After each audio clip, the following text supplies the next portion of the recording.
تفاؤل وروقان وسعادة. عايز أقول لكم النهارده حلقة بجد ما تتفوّتش، لإني هاتكلّم عن تمرين المُعجزة، اللي هو بيحوّل أي مشاعر أنت بتمُر بيها خنقة، ضيق، ملل، اكتئاب، أي حاجة بيحوّلها لمشاعر سعادة. قبل ما أبدأ التمرين ده ما تنساش تعملي لايك وتشترك عندي في القناة، لإن أنت لو ما اشتركتش عندي سيفوتك الكثير من البهجة والسعادة وأنت حُر بقى، أنت حُر ها. نبتدي بقى حلقة النهارده. عايز أقول حاجة مهمة جدًا قبل ما أبتدي، إن أنا بجد باشكركم جدًا، جدًا، جدًا على التعليقات، باشكركم بجد على الاشتراكات، وعايز أقول إن أنا باحبكم أوي، أوي، أوي. كل الناس اللي حبتني، كل الناس اللي اشتركت، كل الناس اللي شجعتني، من قلبي باقول لكم إن أنا باحبكم جدًا. كل الناس اللي كتبت تعليقات جميلة، حتى الناس اللي كتبت تعليقات سلبية، الناس اللي انتقدتني، الناس اللي اتنمرت، الناس اللي قعدت كان أسلوبها مش صعب وكده، أنا عايز أقول لكم إن أنا عبارة عن حُب. أنا باحب كل الناس، ما بيهونش عليّا حتى لو حد قال لي كلمة وحشة أو كلمة سلبية، إن أنا أعامله بنفس المعاملة، لإن أنا مؤمن دايمًا إن قوة الإنسان في محبته، بل بالعكس بقى، لو أنت بقى بتنتقدني أو مش حاببني أو كده، أنا بقى هافضل وراك لحد ما تحبني، وهاستناك دايمًا تزورني في القناة، وأنت دايمًا تشرّفني في أي وقت وفي أي مكان، ويمكن ده اختلافي عن باقي المدربين، اللي في مدربين اللي أنا باحبهم جدًا وأساتذتي، بس باحس إن هُم إيه، يقولوا لأ مش هنعبّرهم، مش هنرُد عليهم، لكن لأ، أنا باؤمن دايمًا إن أنا أحوّل حتى الحد اللي بيكرهني أو عدوّي أو اللي مش بيحبني لحبيبي وصديقي، لإن إحنا في النهاية بجد إحنا كُلّنا عيلة واحدة، كُلّنا أولاد سيدنا آدم. فباحبكم جدًا وباتشكر لكم جدًا على كل التعليقات والمشاركات، غرّقتوني بحبكم وأنا باحبكم من كل قلبي.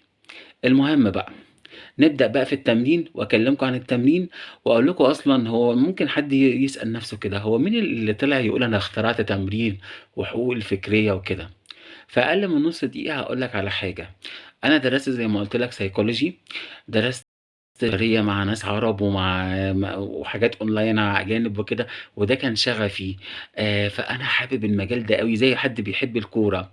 وكان في حاجة ربنا سبحانه وتعالى حطّها فيّا من وأنا في الكلية، تجربة ليّا مع دكتور مصري كان عايش في ألمانيا. كان جالنا وكده، وبعدين كان في عندنا بحث عن الاتجاهات الattitude بتاع البشر، فقال لنا عايزكم تعملوا بحث عن الاتجاهات ده وتنتقدوا علماء وتجيبوا أفكار جديدة. فأنا بقى إيه، شخصيتي باحب دايمًا أخترع، باحب أخترع أجدد كده. أنا طبعًا مش باتكلم كده عشان أقول لكم إن أنا واو ولا الego ولا كده، لأ أنا باتكلم كده على القيمة اللي ربنا حطّها فيّا.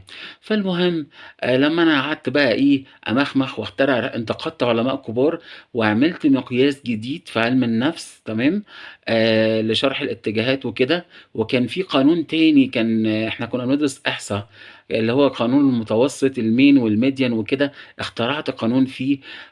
لمّا الدكتور ده اللي عايش في ألمانيا شاف البحث بتاعي، راح جاي ناديه لي كده ونده للمجموعة من الناس اللي عاملين أبحاث عندهم إبداع واختراعات جديدة، راح جاي راسم المنحنى الاعتدالي اللي هو على الجرس، قال اللي هياخد امتياز دُولًا 40% من الناس اللي ربنا خلقهم عباقرة، واللي هياخد امتياز ده يعرف إن هو لو كان برّه بجد في أي بلد أجنبية كان هيبقى عالم كبير أو حد عظيم جدًا برّه. فأنا بقى قاعد بقى ورا بقى إيه مع أصحابي بقى في آخر البتاع، عمّالين بقى نتكلم وكده، وكنت باكلم واحد صاحبي كان قاعد نايم جنب مني ومش عارف إيه. فقُلت له: "يا عم يالّا اللي يجيبوا امتياز بقى إحنا على باب الله يا معلم." بابُص لقيته نده اسمي، قال: "عبد العزيز." قُلت: "يا نهار أبيض! ده أنا! إيه ده؟" قعدت أبُص كده وأقول: "ده أنا؟" وبعدين والله العظيم وأنا هاقول لكم أنا باقول كده ليه، عشان أقول لكم أهمية التمرين اللي أنا باقول لكم عليه ده. وby the way أنا اخترعت تمرين تاني جديد برضه عن السعادة، إن شاء الله بإذن الله هاقوله لكم في حلقات جاية، بس إحنا هنطبّق دلوقتي. وآسف لو طوّلت، بس أنا عايز أعرّفكم أنت بتسمع لمين، ما أنت لازم تعرف الشخصية. فالمهم راح جاي ناديه لي كده قال لي: "يا عبد العزيز." قُلت له: "نعم." قال لي: "أنت من الناس العباقرة ربنا خلقهم عباقرة لأن في 40% عباقرة، 60 سوري 20% عباقرة، وفي 20% متأخري الذكاء، وفي 60% متوسطي. أنت من العباقرة، لو كنت بره أنت كنت هتبقى عالم في مجال علم النفس كبير جدا والله العظيم. ولقيته قعد كده على المدرجات كده وخلاني أنا واقف وقال لي اشرح للطلبة واعتبر نفسك دكتور.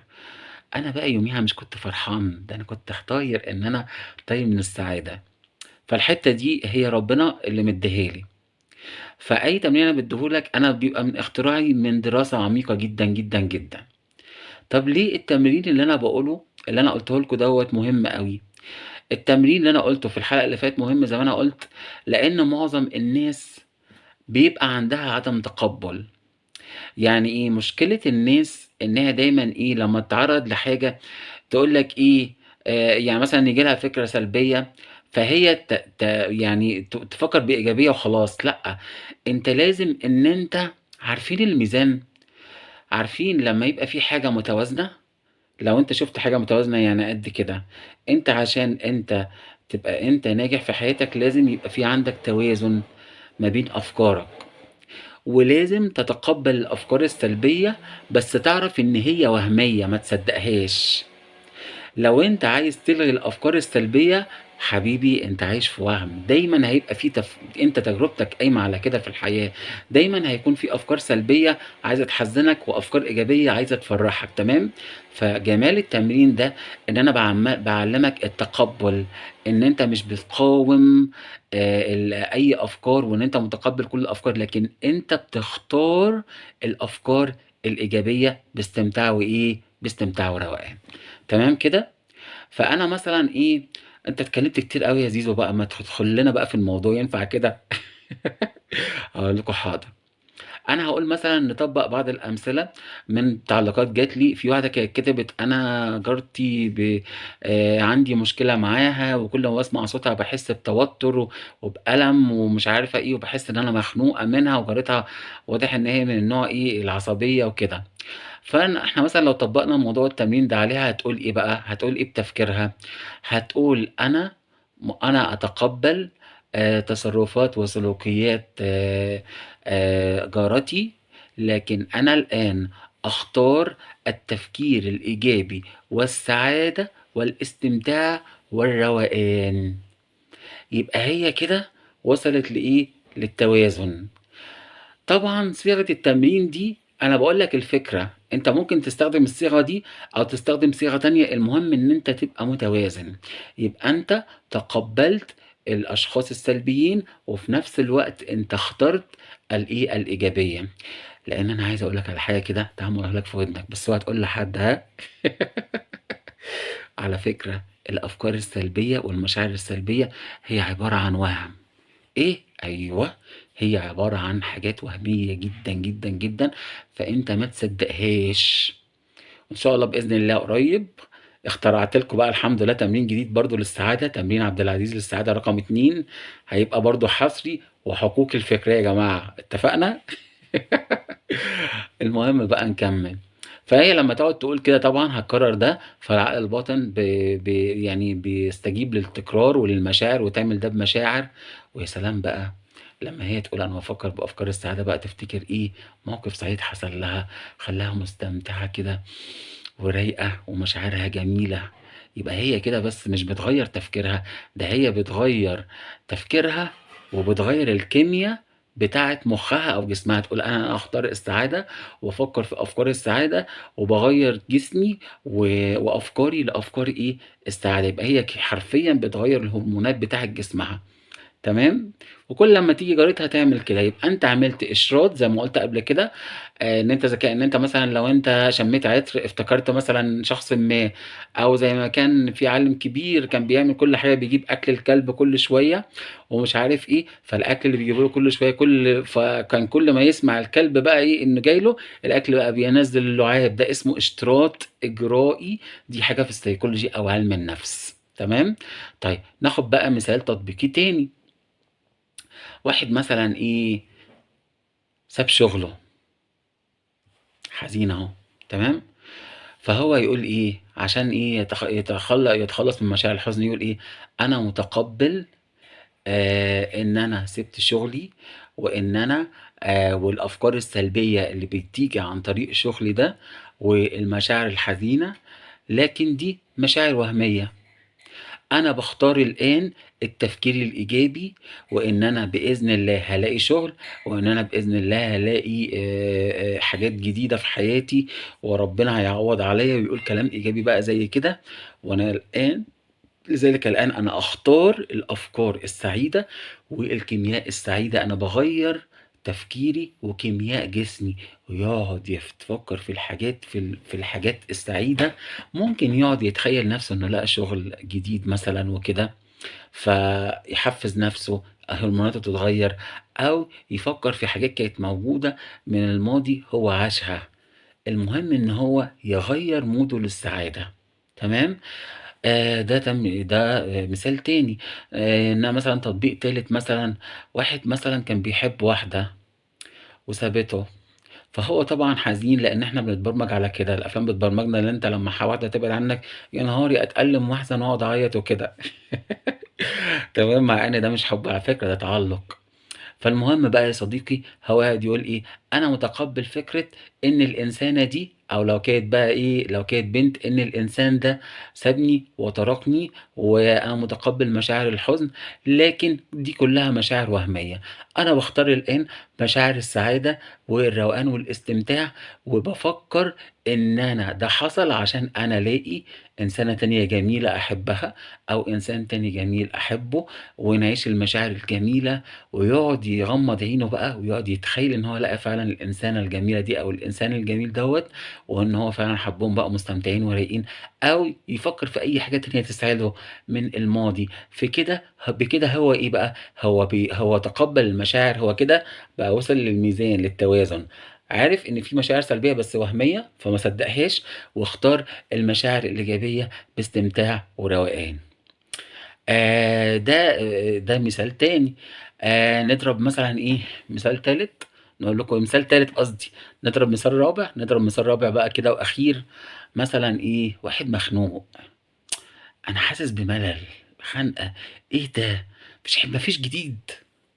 يقعد يقول إيه بقى، بدل ما يقعد يقول أنا مخنوق ويقعد يكررها ويقولها على عقله الباطن، وعقله الباطن يصدق ده، لأن إحنا اتفقنا العقل الباطن بيتبرمج بحاجتين: أول حاجة التكرار، تاني حاجة التخيل والمشاعر الجميلة. فيقعد يقول لنفسه إيه، أنا متقبل فكرة إن أنا أشعر بمشاعر ملل وخنقة وروتين وعدم تغيير، لكن هذه المشاعر وهمية، وأنا الآن أختار أن أشعر بمشاعر السعادة والاستمتاع والروقان. ويقعد يفكر بقى بالأيام اللي كان بيخرج فيها، أو يتخيل إن هو راح أماكن جميلة، أو حتى مش كده، إنه يقوم يخرج ويستمتع بحياته، ويدلع نفسه، ويحب حياته. إذًا التمرين هو فكرته هي فكرة إن أنت متقبل الشيء، ومتقبل الشيء السلبي والشيء الإيجابي، لكن أنت اللي بتختار. وتأكد إن أنت لو أنت اخترت فكّرت في الشيء الإيجابي بس، وفكّرت في الشيء وما تقبّلتش السلبي، السلبي هيفضل ييجي لك ويطلّع عينك. قُل له بس طَب يا سلبي، طَب ماشي تمام، أنت موجود من حقك، بس إيه، على جنب بقى والنبي يا حبيب قلبي، أنا فرفوش وأحب أستمتع وأعيش حياتي. تمام. حتى في الناس اللي بتتعرّض لصدمات أو كده، لمّا هي الناس الترومات بقى، الحاجات اللي هي من أيام الطفولة ومش عارف إيه وحاجات كده، يرجعوا بس للماضي ويتخيلوا الموقف، ويتخيلوا مثلًا إن هُم بدل ما يحزنوا، لأ إن هُم إيه، يبقوا سُعدا. فيتخيل مثلًا إيه مشاعره كده وهو إيه متألم وحزين، يلعب بالخيال. لأ يقول إيه، أنا أتقبّل إن أنا مرّيت بالترومة أو مش باحب أسمّيها ترومة ولا صدمة. كلمة ترومة أو صدمة دي العقل الباطني يقول إيه ده، يا نهار أبيض، ده حاجة كبيرة أوي. لأ هي مش تروما ولا صدمة، هي حاجة بسيطة كده زي شَكّة الإبر. فالمهم يقول إيه، أنا متقبّل الموقف اللي حصل لي دي مثلًا من الطفولة أو من التنمر أو تمام. وأنا باختار الآن السعادة، ويتخيّل الموقف اللي هو كان شايف فيه إن هو كان فيه حزين، إن هو بقى فيه سعيد كده، وبقى فيه حاجات مضحكة. فهو كده بيلعب على العقل الباطن. يا جماعة العقل الباطن ده طيب أوي والله العظيم. زي ما أنت بتقول له بيصدّقك، قُلت له كلام حلو وإيجابي بيقول لك حاضر، ادّيته المشاعر ساعتها بيقول لك حاضر، ويقوم رايح جايب لك كل حاجة بقى. صدّقني. بس أنت أهم حاجة تكرّر التمرين ده، لإن أنت لمّا تكرّر التمرين ده، أنت بتغيّر في مسارات عقلك العصبية، وبتخلّي المسارات الإيجابية تركب تاني، فبالتالي أنت بتعيد برمجة عقلك الباطن، وبتعيد برمجة جسمك على كل حاجة حلوة. أتمنى بجد إن تكون الحلقة بجد فادتكم، واللي جاي إن شاء الله بإذن الله أحسن. باحبكم أوي، أوي، أوي، أوي، أوي، وباتشكر لكم من قلبي لكل الناس، سواء أنت بتحبيني أو ما بتحبينيش. أنا بجد باحبك، مش بيهون عليَّ أزعّل حد خالص، لإن الحب ده هو جوهر الله. أشوفك إن شاء الله بإذن الله في حلقات جاية، وعايز أقول لك حاجة مهمة جدًا قبل ما أمشي. أنت حقيقتك هي السعادة. حقيقتك مش الأفكار السلبية أبدًا، ولا النكد ولا الزعل ولا كده. التمرين ده أنا مش هاقول لك على حقيقتك، عارف ليه؟ لأن أنت حقيقتك هي الروح، طبيعة الروح هي الفرح والحب والسعادة. لمّا أنت بتشبك مع الأفكار الفرح والحب والسعادة، أنت بتشبك مع روحك. لمّا أنت بتفضل في الحزن، أنت أو في الأفكار السلبية مهما كانت بقى، أنت كده بتبقى عايش في الحاجات الوهمية. ففوق من الوهم كده واستمتع وعيش وخليك رايق، وما تنساش تعمل لي اشتراك ولايك سبسكرايب، لأما سيفوتك الكثير من البهجة والسعادة يا صديقي.